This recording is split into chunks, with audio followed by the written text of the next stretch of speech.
ಹಾಗೆ ಈ ಮಗಳಿಗೂ ಅಪ್ಪ ಮತ್ತೆ ಲಾಯರ್ ಆಗ್ಬೇಕಮ್ಮ. ನಮ್ಮ ಅಪ್ಪ ಅಮ್ಮಂಗೆ ಯಾರೋ ಮೋಸ ಮಾಡಿದ್ದಾರೆ ಅಂದಾಗ ಸಂಕಟ ಆಯ್ತಮ್ಮ. ಆದಷ್ಟು ಬೇಗ ನಮ್ಮಪ್ಪನ ಕೋರ್ಟಿಗೆ ಕರ್ಕೊಂಡು ಬರ್ತೀನಿ ಅಂತ ಅವ್ರ ಹತ್ರ ಸವಾಲ್ ಹಾಕಿದ್ದೀನಿ. ಇವಳೇ ನಿಮ್ಮ ಮನೆಯ ಭಾರ್ಗವಿ.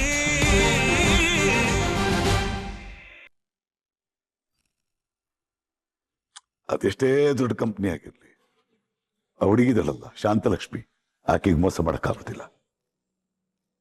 ಅರೇನು ಸಿಗುತ್ತೆ, ಹಾಗೆ ಕೆಲಸನೂ ಇರುತ್ತೆ, ಜೊತೆಗೆ ಸಂಬಳ ಸಹಿತ ಸಿಗುತ್ತೆ. ಅಪ್ಪ ಯಾಕೆ ಯಾವಾಗ್ಲೂ ಬೇಜಾರಲ್ಲಿ ಇರ್ತಾರೆ ಅಂತ ಅನಿಸ್ತಿತ್ತು. ಅವ್ರಿಗಾದಂತ ಅವಮಾನ ಇನ್ನು ಅವ್ರ ಮನ್ಸಿಂದ ಮಾಸಿಲ್ಲ.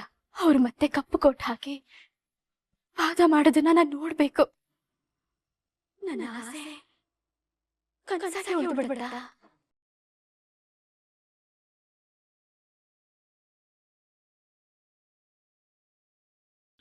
ಮಾವ, ಏನ್ ಮಾವ, ಎಲ್ಲಾ ಸೆಕ್ಷನ್ಗಳು ನಿಮ್ ನಾಲ್ಗೆ ತುದಿನಲ್ಲೇ ಇದೆ.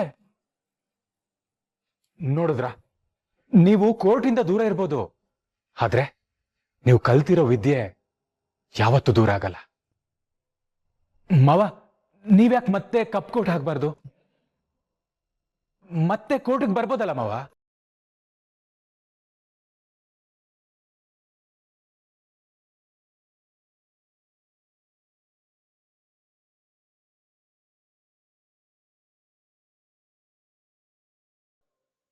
ರವೀಂದ್ರ ಭಟ್ಕಳ್ ಅವರು ನ್ಯಾಯಾಲಯದ ನಿಯಮಗಳನ್ನು ಉಲ್ಲಂಘನೆ ಮಾಡಿದ ಕಾರಣ ಅವರ ಬಾರ್ ಕೌನ್ಸಿಲಿಂಗ್ ಅನ್ನು 12 ವರ್ಷಗಳ ಕಾಲ ರದ್ದುಗೊಳಿಸಲಾಗಿದೆ.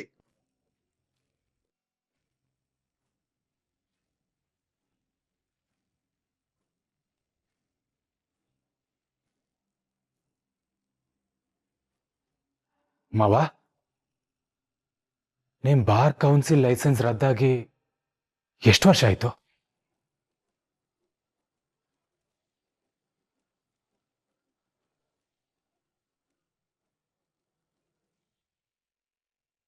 ಬೇಡ ಹೇಳಿ ಅಂದ್ರೆ ಮತ್ತೆ ಆ ಸಾಹಸ ಬೇಡ. ಎಷ್ಟೋ ವರ್ಷ ಆಗೋಗ್ಬಿಟ್ಟಿದೆ, ಮತ್ತೆ ಯಾಕಬೇಕದಲ್ಲ, ಬಿಟ್ಬಿಡಿ ಬೇಡ. ಈ ವಯಸ್ಸಲ್ಲಿ ಮತ್ತೆ ಕೋರ್ಟು ಕೇಸು ಇವೆಲ್ಲ ಯಾಕಬೇಕು ನನಗೆ?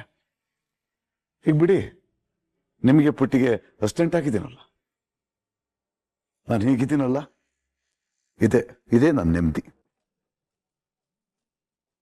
ಮಾವ, ಇಷ್ಟು ಎಕ್ಸ್ಪೀರಿಯನ್ಸ್ ಇರೋ ನೀವು ಮನೇಲಿ ಯಾಕೆ ಕೂತ್ಕೋಬೇಕು? ನೀವು ಮತ್ತೆ ಕೋರ್ಟ್ ಹಾಕೊಂಡ್ರೆ ಎಷ್ಟು ಜನಕ್ಕೆ ಸಹಾಯ ಆಗತ್ತೆ ಗೊತ್ತಾ? ಹೌದು ಮಾವ, ನೀವು ಮತ್ತೆ ಕೋರ್ಟಿಗೆ ಬರಲೇಬೇಕು. ನೀವು ವಾದ ಮಾಡೋದನ್ನ ನಾನು ಭಾರ್ಗವಿ ಕೂತ್ಕೊಂಡು ನೋಡ್ಬೇಕು ಮಾವ.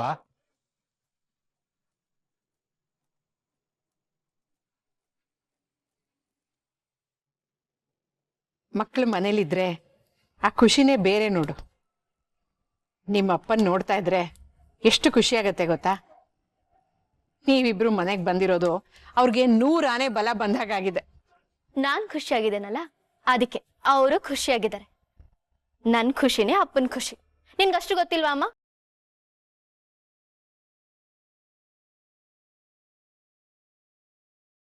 ಹಾಗೆ ಈ ಮಗಳಿಗೂ ಅಪ್ಪ ತುಂಬಾ ಖುಷಿಯಾಗಿರ್ಬೇಕು ಅನ್ನೋ ಆಸೆ ಇದೆ ಅಮ್ಮ. ಅಪ್ಪ ಮತ್ತೆ ಲಾಯರ್ ಆಗ್ಬೇಕಮ್ಮ.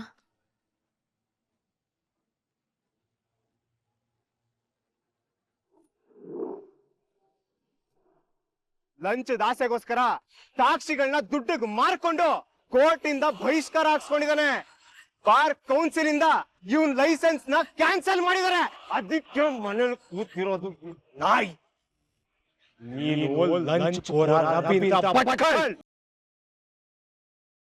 ನನ್ಗೆ ನಿನ್ನ ಆಸೆ ಏನು ಅಂತ ಕೇಳಿದ್ರೆ, ಅಪ್ಪ ಮತ್ತೆ ಕಪ್ಪು ಕೋಟ್ ಹಾಕಿ ಫೈಲ್ ಹಿಡ್ಕೊಂಡು ಕೋರ್ಟ್ಗೆ ಹೋಗ್ಬೇಕು. ಅದೇ ನನ್ನ ಆಸೆ ಅಮ್ಮ. ಈ ಆಸೆ ನೆರವೇರಿದ್ರೆ ಮಾತ್ರ ನಾನು ನಿಮ್ ಹಾಗೆ ಖುಷಿಯಾಗಿರೋದು.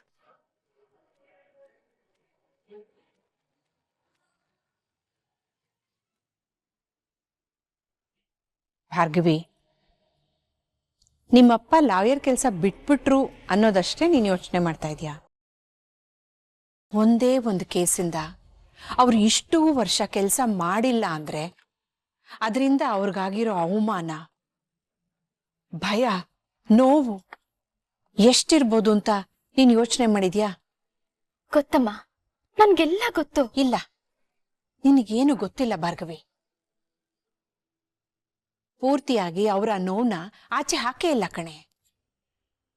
ಕೋರ್ಟು ಕೇಸು ಅಂದ್ರೆ ಅವ್ರ ಮನಸ್ಸಿಗೆ ಹಿಂಸೆ ಆಗತ್ತೆ. ಈ ಅರ್ಥ ಇಲ್ದಿರೋ ಸಾಹಸ ಬೇಡ ಭಾರ್ಗವಿ. ಮನೇಲಿ ನೀನು ಅಳಿಯಂದ್ರು ಇಬ್ಬಿಬ್ರು ಲಾಯರ್ ಇದ್ದೀರಾ, ಅಷ್ಟೇ ಸಾಕು. ಅದೇಕಮ್ಮ ಸಾಲುತ್ತೆ?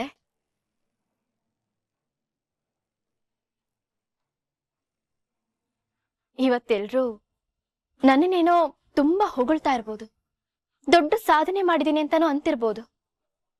ಆದ್ರೆ ನಾನ್ ಹೀಗಾಗೋಕೆ ಯಾರ್ ಕಾರಣ ಹೇಳು? ನಮ್ಮಪ್ಪನಂತ ಒಳ್ಳೆ ಗುರು. ನನ್ನ ಕೈಯಲ್ಲೇ ಇಷ್ಟೊಂದಾಗುತ್ತೆ ಅಂದ್ರೆ ಇನ್ನು ಅವ್ರು ನನ್ ಗುರು ಅಮ್ಮ. ಅವ್ರ ಕೈಲಿ ನೆಷ್ಟ ಆಗ್ಬೋದು.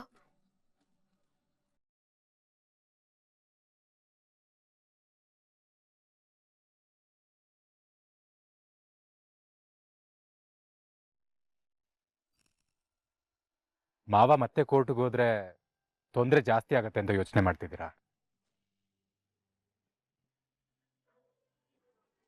ನಾನು ಅದೇ ಗೊಂದಲದಲ್ಲಿದ್ದೀನಿ ಪಾರ್ಥ. ಅಲ್ಲ,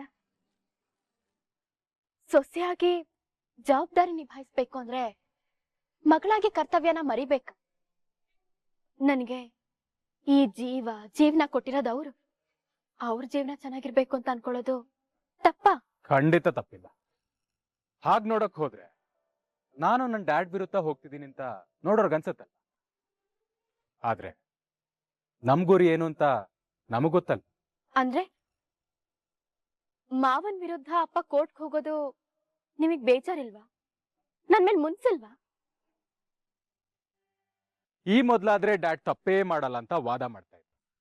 ಆದ್ರೆ ಸಂಧ್ಯಾ ಕೇಸ್ ನಂತರ ಆ ಶಕ್ತಿ ಪ್ರಸಾದ್ ಸಂಘ ಸೇರ್ಕೊಂಡು ಡ್ಯಾಡ್ ಬದಲಾಗಿದ್ದಾರೆ. ಗೊತ್ತೋ ಗೊತ್ತಿಲ್ದೇನೋ ಅಡ್ದಾರಿ ಹಿಡ್ದಿದ್ದಾರೆ ಅಂತ ನಂಗೆ ಕ್ಲಿಯರ್ ಆಗಿ ಅರ್ಥ ಆಗಿದೆ. ಸೇಮ್ ಟು ಸೇಮ್ ಮಾವನ್ ವಿಷಯದಲ್ಲೂ ಡ್ಯಾಡ್ ಮತ್ತೆ ಶಕ್ತಿ ಪ್ರಸಾದ್ ಇನ್ವಾಲ್ವ್ ಆಗಿದಾರಲ್ವಾ? ಎಲ್ಲೋ ಏನೋ ತಪ್ಪಾಗಿದೆ ಅಂತ ನನಗೂ ಅನಿಸ್ತಾ ಇದೆ. ಅದನ್ನ ಕೋರ್ಟಲ್ಲಿ ಪ್ರಮಾಣಿಸಿ ನೋಡೋಣ. ತಂದೆ ಹೇಗೆ ಮಕ್ಕಳು ಸರಿದಾರಿಲ್ ನಡೀಲಿ ಅಂತ ಅನ್ಕೋತಾರೋ ಹಾಗೆ ಮಕ್ಕಳು ಅನ್ಕೋತಾರೆ. ದ ಗ್ರೇಟ್ JP ಪಾಟೀಲ್ ಮತ್ತೆ ನ್ಯಾಯದ ಹಾದಿ ತುಳಿಯೋ ಹಾಗೆ ಮಾಡೋದಕ್ಕೆ ಅವ್ರ ಮಗಾಗಿ ನಾನೀ ನಿರ್ಧಾರ ತಗೊಳ್ಳೋದ್ರಲ್ಲಿ ಯಾವ ತಪ್ಪು ಇಲ್ಲ. ಸಿಂಗಾರಿ, ನೀವೇನು ಟೆನ್ಷನ್ ಮಾಡ್ಕೋಬೇಡಿ. ಅದೇನೇ ಆಗ್ಲಿ ನಿಮ್ ಜೊತೆ ನಾನಿದ್ದೀನಿ.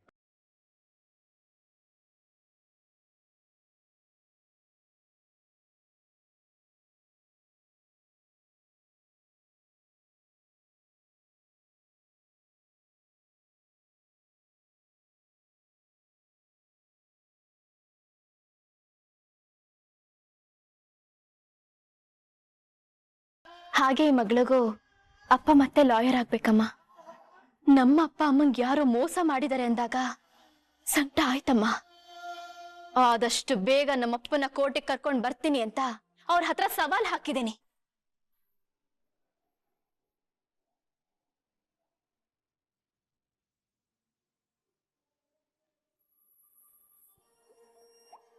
ಪೂರ್ಣೆ,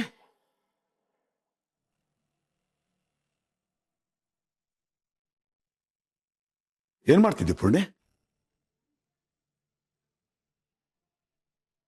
ನಮ್ ಭಾರ್ಗವಿ ಏನ್ ಯೋಚನೆ ಮಾಡ್ತಾ ಇದ್ದಾಳೆ ಅಂತ ಗೊತ್ತಾ ನಿಮ್ಗೆ?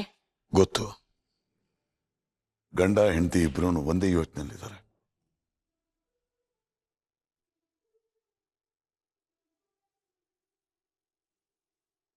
ನಮ್ಗೆ ಆ ಕಷ್ಟಗಳೇ ಸಾಕು. ನಮ್ಮಿಂದ ಅವರು ನರಳೋದ್ ಬೇಡ. ನಾನು ಅವಳಿಗೆ ತಿಳುವಳಿಕೆ ಹೇಳೋಷ್ಟು ಹೇಳಿದ್ದೀನಿ. ಆದ್ರೆ ಅವಳದನ್ನ ಕೇಳ್ತಾಳೆ ಅಂತ ನನ್ಗನ್ನಿಸ್ತಾ ಇಲ್ಲ. ಅವಳ ಹಠದ ಬಗ್ಗೆ ನಿಮ್ಗೂ ಗೊತ್ತಲ್ವಾ? ಅವಳ ಬಗ್ಗೆ ನನಗಿರೋ ಕಾಳಜಿನೂ ನಿನಗೆ ಗೊತ್ತಲ್ವ ಪೂರ್ಣೆ? ಗೊತ್ತು ರೀ. ಅಪ್ಪ ಮಗಳ ಹಠದಲ್ಲಿ ಭಯ ಹುಟ್ಟೋದು ನನಗೆ ಅಂತ ನಿಮಗ್ ಗೊತ್ತಿಲ್ಲ. ಯಾರಿಗ್ ನೋವಾದ್ರೂ ದುಃಖ ನನಗೆ ಅಲ್ವಾ? ನಾನು ತುಂಬಾ ಯೋಚನೆ ಮಾಡಿದೆ ರೀ.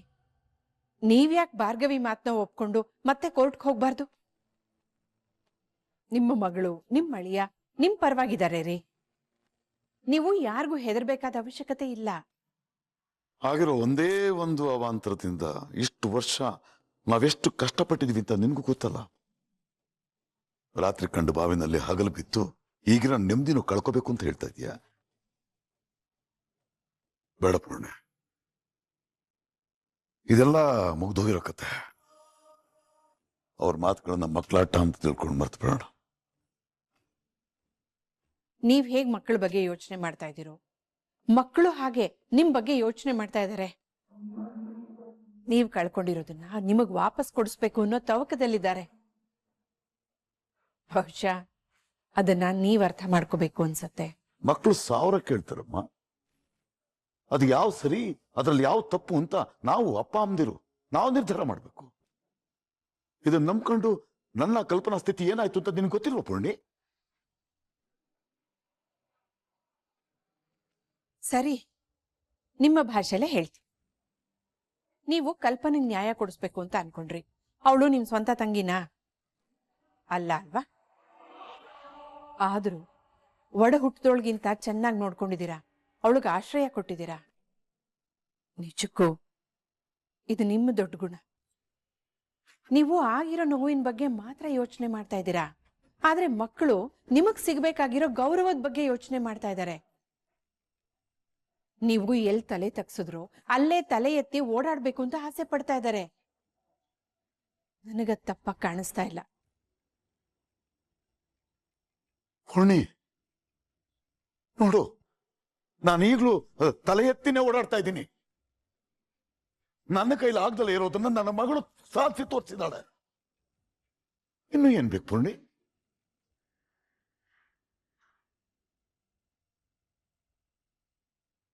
ನೀನು ಅಂದ್ಕೊಂಡಷ್ಟು ಸುಲಭದ ವಿಷಯ ಅಲ್ಲ ಪೂರ್ಣಿ ಇದು. ಇದೊಂದು ಭೇದ್ಸಕ್ಕಾಗದೆ ಇರೋ ಚಕ್ರವ್ಯೂಹ.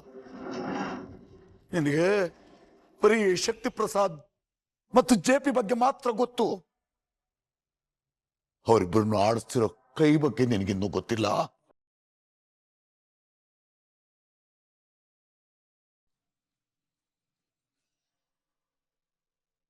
ಏನ್ ಹೇಳ್ತಾ ಇದ್ದೀರಾ?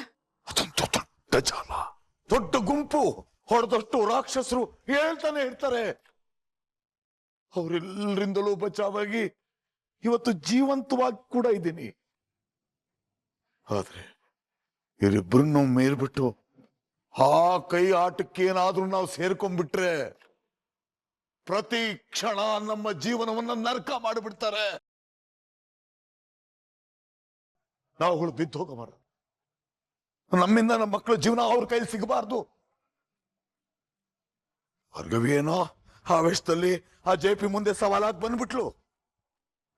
ಆದ್ರೆ ಆ ಮಾತಿ ಕಟ್ಟು ಬಿದ್ದು ನಾವೇನಾದ್ರೂ ಮುಂದೆ ಹೋದ್ರೆ ತೊಂದರೆ ಆಗೋದು ಕೇವಲ ನಮ್ಮಿಬ್ಬರಿಗೆ ಅಲ್ಲ,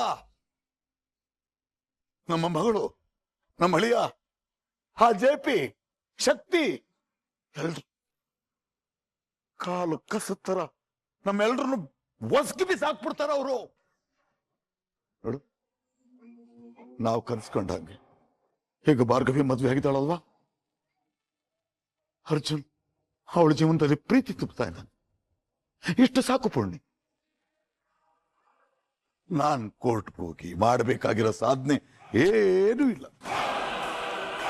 ಈ ಹಿಂದೆ ನಾನೊಬ್ಬ ಒಳ್ಳೆ ಲಾಯರ್ ಆಗೋಕ್ ಹೋಗಿ ನಿಮ್ಗೆಲ್ಲರಿಗೂ ಕಷ್ಟ ಕೊಟ್ಬಿಟ್ಟಿದ್ದೀನಿ. ಆದ್ರೆ ಈ ಸಲ ಒಬ್ಬ ಒಳ್ಳೆ ಲಾಯರ್ ಆಗೋದಕ್ಕಿಂತ ಒಬ್ಬ ಒಳ್ಳೆ ತಂದೆ ಆಗೋದಿದೆಯಲ್ಲ, ಅದು ಮುಖ್ಯ ಅನಿಸ್ತಿದೆ. ದಯವಿಟ್ಟು ನನ್ನ ಒತ್ತಾಯ ಮಾಡ್ಬಿಡ.